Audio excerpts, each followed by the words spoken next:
I mean, Joe Bonamassa, I suppose he's a blues guitar player fundamentally, but it's rock, you know. Samantha Fish, I've met her. I've heard her play years ago. She opened some shows for me, but I really don't know what she's doing. I don't follow it. In short, I don't follow the blues world, you know. Planet Guitar is delighted today to be able to speak with American jazz and blues guitarist and composer Robben Ford. Welcome, Robben. Thank you. Hi. I understand that you've recently moved to London. Yeah. We spent a year in Paris, and Paris was a bit, it's very edgy. It's an edgy city, kind of a tough city, kind of a hard city. And we prefer a little softer around the edges, you know. And the language barrier was a bit of a problem. And we speak a little, but not quite well enough, I guess. And bureaucracy is ridiculous. So difficult to do everything there, man. To move to Paris it's a thing. So we decided to cross the channel, and we're in London now, and really happy here. It's great. We're really happy here. Are you familiar with London? Sure. Yeah. Oh, yeah. Been coming. What are you most excited about living there in the big city? Well, we are very fortunate to have found an incredible house right below Hampstead Heath. So we're surrounded by greenery and, lovely little coffee shop, bookstore over there, a market where you can get your basic needs, very quiet street that we're on, and a block away from Hampstead Heath, which is 870 acres, I believe, I was told, of trees and green grass and ponds, swimming ponds. You can swim in the lakes here. It's incredible. I haven't gotten in yet, but I plan on it. And we love the weather. Musicians, a lot of great musicians here, which very happy about. You were, however, raised in a small city of Ukiah in California. A small town. It says in Wikipedia it's a city. I was surprised myself to read that, but population 12,000, I think. Okay. Is it fair to say that you were raised in a musical family? For sure. Yeah, my father played guitar and sang, and he had worked professionally as a very young man. But when he joined the army during World War II. He joined the army, and that was pretty much the end of his professional career, My mother played piano, had a lovely voice, a lot of singing in church, church was the big thing. And my dad taught me my first few chords on the guitar. And I had no necessarily big passion for the guitar. I was playing saxophone already in school.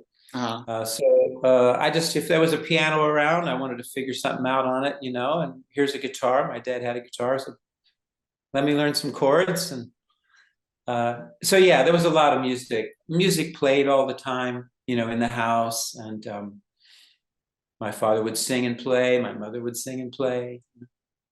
And you named your first band after your father, which is quite unusual. What motivated that? Three brothers. Okay. Yeah, my younger brother and my older brother, Patrick, Mark, played blues harp. Three brothers, I'm like Charles Ford Band, man. He's the creator. So I was kind of proud of that. He was proud of it. I'm sure. You sadly lost one of your brothers in Vietnam. Well, I mean, my oldest brother was a vet, and he just kind of drove himself, alcohol. Car accident. Very sad. How old were you at that time? I was probably 22, 21. Would you say that changed your outlook on life? Oh, I don't know. He and I, it's not that we had never really been close. He was big brother, and he was, two brothers ahead of me. Uh-huh. He was always kind of away. He was away to school. He was away to Vietnam. His life was very independent from the rest of us who were all, musicians, Uh-huh. playing music. And so I don't know, it was just a shock, and strange, of course, but I don't know that it necessarily affected my outlook on life generally. Yeah. I was thinking of musicians like Pink Floyd's Roger Waters and Johnny Cash. Oh. They've incorporated, of course, those experiences into their music. They were a part of their musical lives, Yeah. so I'm they had a trying to little get, more. I'm trying to get a sense of what drove you to create music. Of course, your family and environment, and you previously said listening to the Paul Butterfield Blues Band, particularly Hmm. Mike Bloomfield. Does that cover it? I feel that I was a born to be a musician, Uh, and music was it for me from as far back as I can remember. And it was sort of a saving grace, it was like, you know, when you're a kid, you really don't have a clue. And I was very sensitive, I've always been kind of sensitive. And so music was an escape, I mean, it was safe place, you know. uh, It was somewhere where I could completely express myself 100% without fear. I was fearless, I uh, was afraid of everything else outside of me, terrified of the world. But with music, I was free. as you said, you played sax when you were very young, and then you changed the guitar around 14 years old. What motivated that change? Mike Bloomfield, when I Uh, was 13, yeah, I was exposed, I bought the record not knowing what it was at all. It just looked like cool guys. And so I bought the record, um, and just was astonished. There was nothing like that anywhere in my life had I experienced anything of that kind of, intensity. I think that's what a lot of, uh, certainly white people liked about the blues is, it was so raw. It was so opposite the 50s. We grew up in the 50s, when people, would cover their couch in plastic. I don't know if you remember that? no, I don't know. Yeah, people would buy, like a really nice couch, and they would cover it in plastic. To protect it. Like, yeah, like plastic pillowcases, they fit, Uh-huh. but you were sitting on plastic. So the 50s was a very strange time, my friend. Certainly in the United States. Uh-huh. So, the blues, it just opened up a whole new way of expressing oneself, you know, uh, with some sort of discipline. You had to practice, you had to play, you had to try to develop yourself. You wanted to get better. So it was really a way to grow, to expand. Could you tell us a little bit about how you became a member of LA Express in 1973? Yes, 74. Okay. And yeah, I was playing with Jimmy Witherspoon. I had met Jimmy Witherspoon with my group. We opened for him, and he asked my group to move to LA and become his band. So that was our first, big opening. Mine. My brothers and I were not playing together anymore. So it was my first real big opening into the world of, pros, Spoon. I mean, guy was a legend. I was a big fan of his, really, already, Uh, When I was 15, I had a record I wore out. I listened to it all the time. So suddenly we're invited to join his band, move to LA. Yes, we went. So 2 years with Spoon, and during that period of time, I was heard by Roger Kellaway, who was the pianist at the time when I joined the LA Express. And Max Bennett, the bassist, was hearing me play with Jimmy Witherspoon at a club in LA. So they both told Tom Scott about me, and Tom called me up and he said, "How would you like to join our band and go on the road with Joni Mitchell?" And he called literally the day I was living in Northern California, and I flew down to LA to quit Spoon. And I was literally waiting at the offices for him to come in, and I was going to tell him, I'm going to move on. And the call comes at the office. They're looking for, Tom Scott looking for you. So I said no. I'm amused by that. Yeah, it's just unbelievable things I said no to over my career. I said no because I just spent 2 years with Spoon. I just wanted to do my own thing. It was really stupid on my part, but that's how stupid I was. And so he said, "Well, look, why don't you let me come by and let me play the acetate, still vinyl, of the LA Express's first record, and Joni Mitchell's album Court and Spark. Acetates. The records weren't out, And I said, well, sure, I'm just hanging around." And so we went into, he came over, we went into a little room with a record player, and he put on the LA Express's record. And I didn't like it, To me, it was very commercial pop jazz. And I was listening to Coltrane, and Archie Shepp and Roland Kirk and Ornette Coleman. That's what I was into. Saxophone players. And then he put on Joni Mitchell's record, and I'm like, wow, this is beautiful. I was not hip to her. And my ears kept going to the drummer, something about the drummer, just like, man, I really like this drummer. And so he said, "Why don't you come over to A&M Records tomorrow and jam with the group?" And sure, what the hell.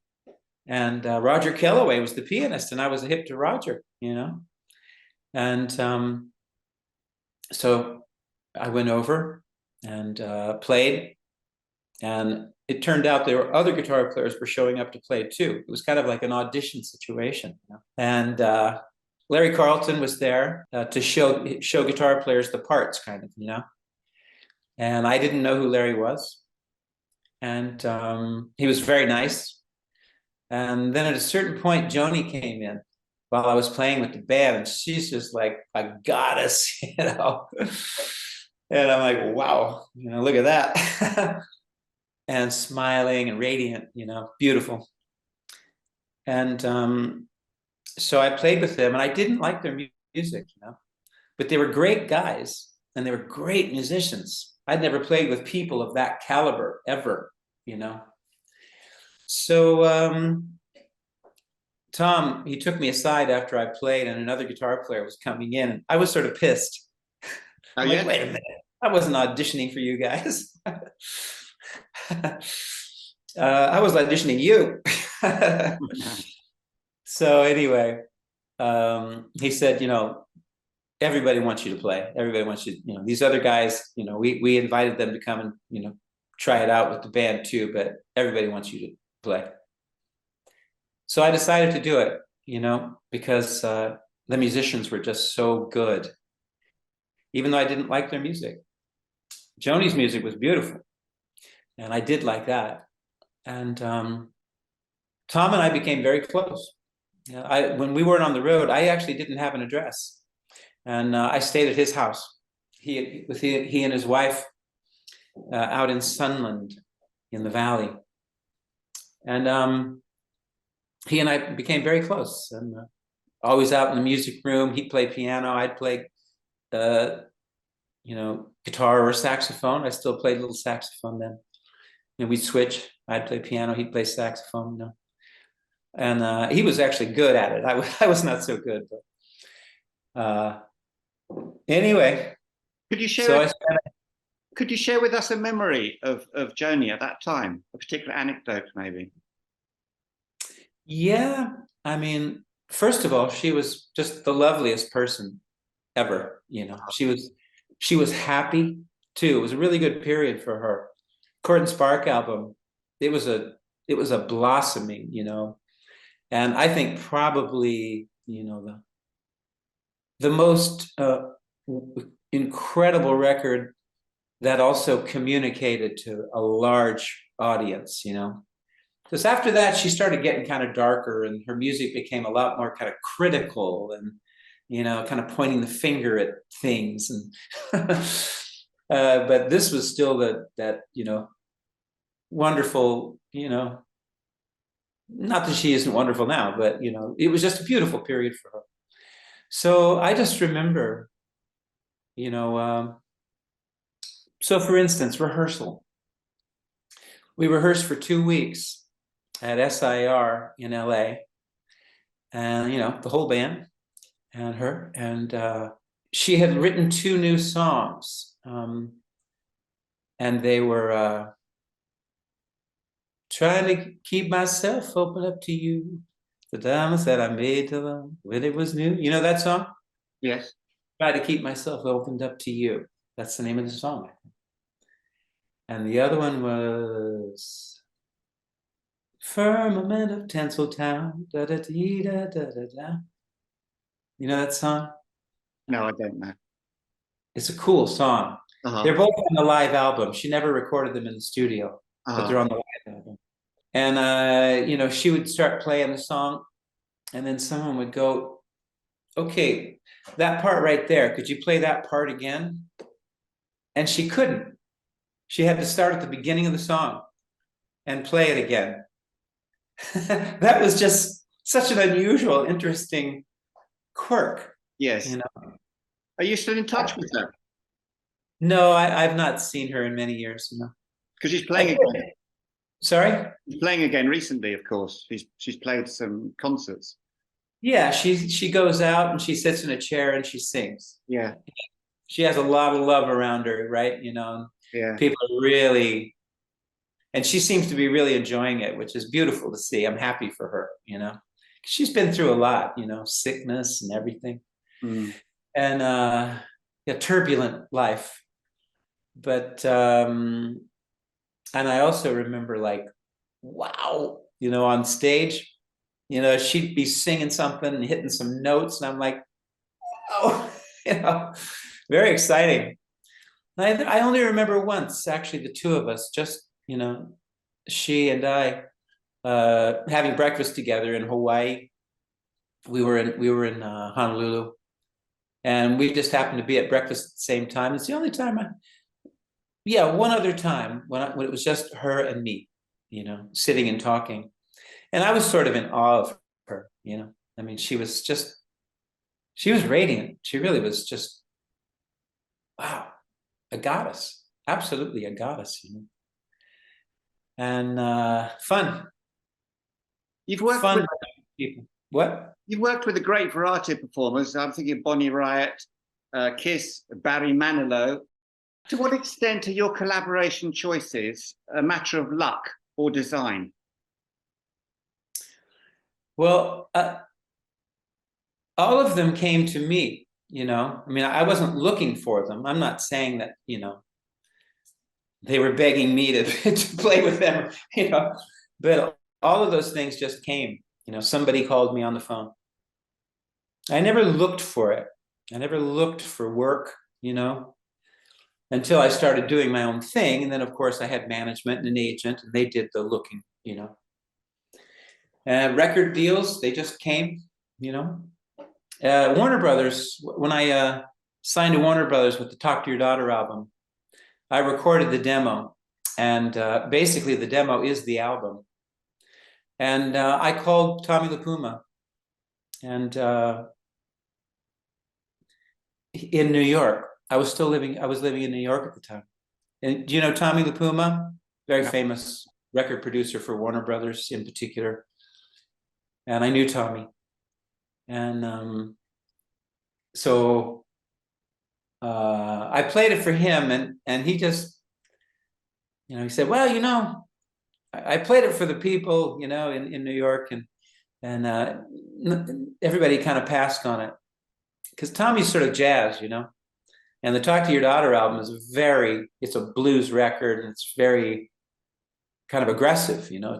The guitar is big and loud, you know.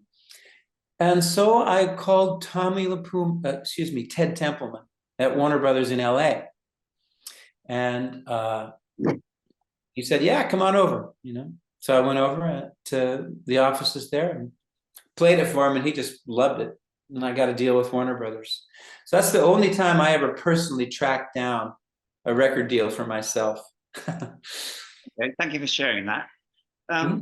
After playing with Joni, you played with George Harrison, went on tour with him, and I believe Ravi Shankar as well. Yeah, he was a part of the tour. Yeah, it just intrigues me that with your long-time love of Indian music, did you have a chance to play sitar at that time?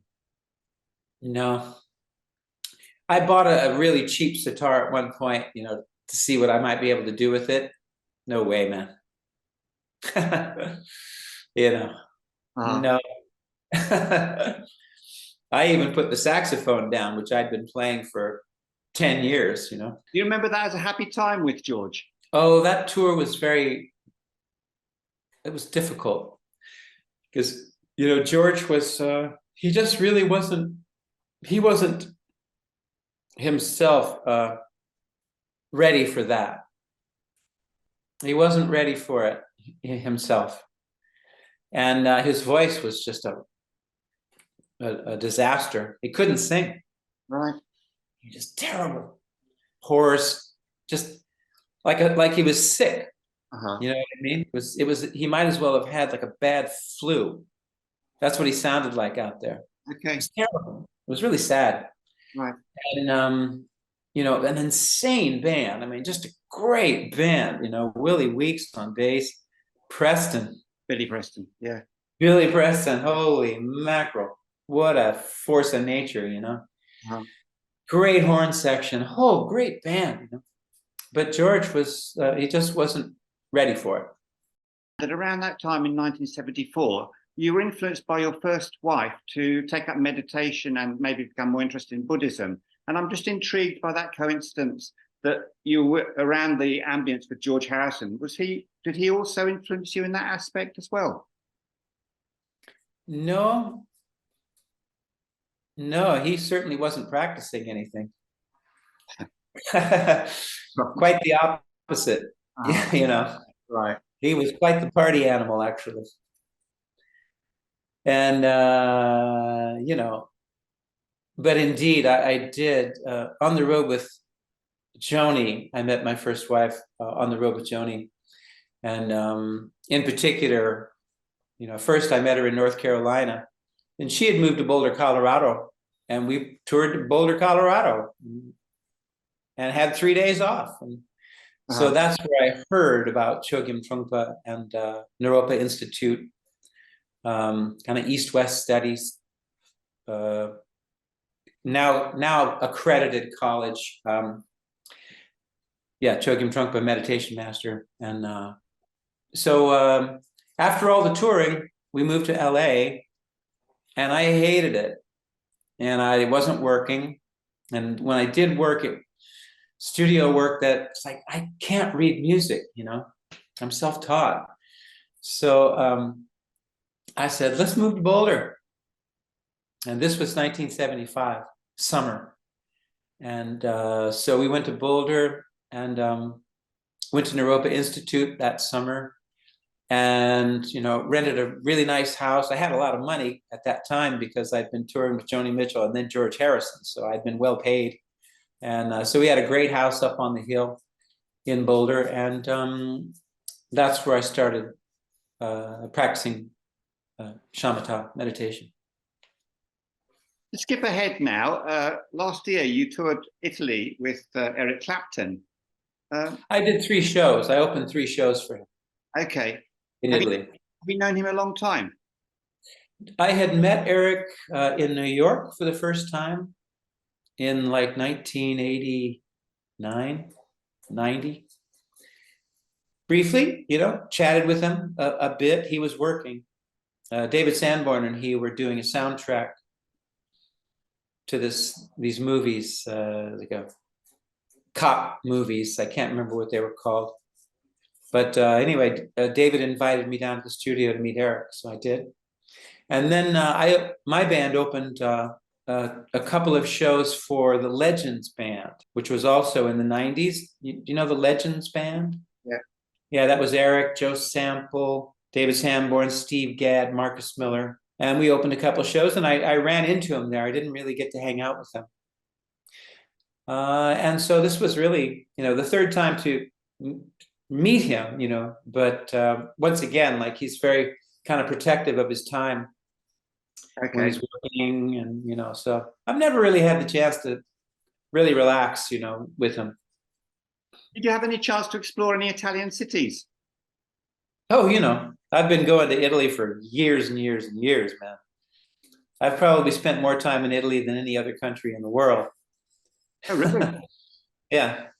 I have a very close, my promoter there is a very good friend. I know his wife, I know his kids, we have dinner, we hang out, What and what do you love about the country? everything. I mean, it's just, I call it the realm of the senses, it's like the pleasure realm, you know. It's beautiful, incredible food, clothing.